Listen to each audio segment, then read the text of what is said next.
কি ওয়ার্থলেস একটা জায়গা রে বাবা। এখানে কোনো সভ্য মানুষ কি করে থাকে? সন্ধে হতে না হতেই সব দোকানপাট বন্ধ হয়ে গেছে। একটা দোকান পেলাম না যেখান থেকে এক সেট জামা কাপড় কিনতে পারবো।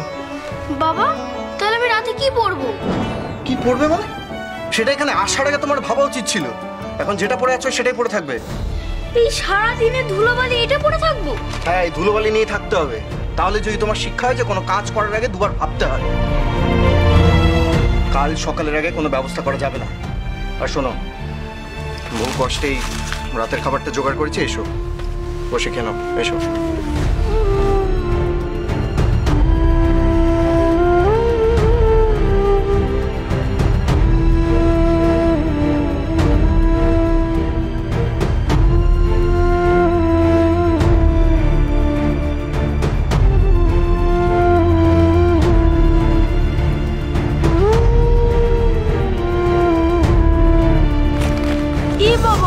এটা তো রুটি, আমি তো খাই না।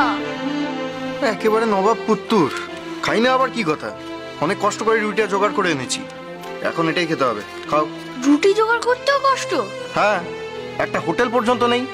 একটা লোককে টাকা দিয়ে কত সাদাসাদি করে এই খাবার বানিয়ে আনলাম, আর তুমি খাবারটাকে অবহেলা করছো।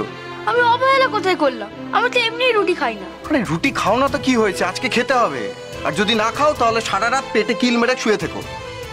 জানো বাবা, ওদের হেসেলে না ভাত হচ্ছে। কাদের হেসেলে? ওই যে নিচে যারা থাকে তাদের রাতে ভাত রান্না হচ্ছে। তা তুমি জানলে কি করে? তার মানে তুমি বাইরে গিয়েছিলে? তোমাকে তো আমি বারবার মানা করে দিয়েছিলাম এই ঘর থেকে বেরোবে না। না না, ঘরের বাইরে যাইনি, আমি তো বারান্দা দিয়ে গন্ধ পাচ্ছিলাম, তাই বললাম। আচ্ছা ঠিক আছে, আর গন্ধ পেতে হবে না, এখন খাও, শুরু করো।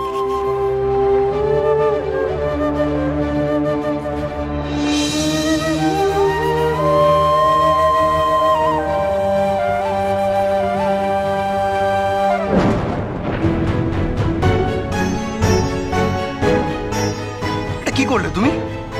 ঠিক করে খাবারটাও খেতে শেখোনি? একটা বেসিক টেবিল ম্যানার্স থাকে তো, সেটাও শেখোনি এখনো। আমি কি বাড়িতে নিজের হাতে খাই? বাতাসি দিদি তো আমাকে খাইয়ে দেয়। তা এত বড় হয়ে গেছো, এখন তো একা একা খেতে শিখতে হবে। দেখি, হ্যাঁ করো।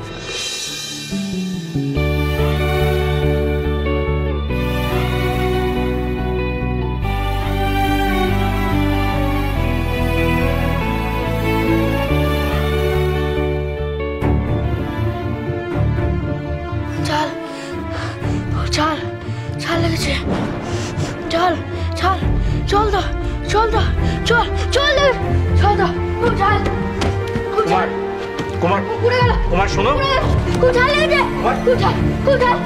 আরে বাবা আমিও তো খাবারগুলো খাচ্ছি। আমার ঝাল লেগেছে। শান্ত ভাবে বসো, আমি দেখছি কি করে যায়। খুব ঝাল লেগেছে। জল দাও, জল দাও, জল দাও, জল দাও। আরে কুমার একটু শান্ত। জল দাও, খুব পুড়ে গেল। কি করেছে? শরৎচন্দ্র চট্টোপাধ্যায়ের অনুরাধা, সোম থেকে শনি সন্ধ্যে 7:30টায়, আকাশ আটে।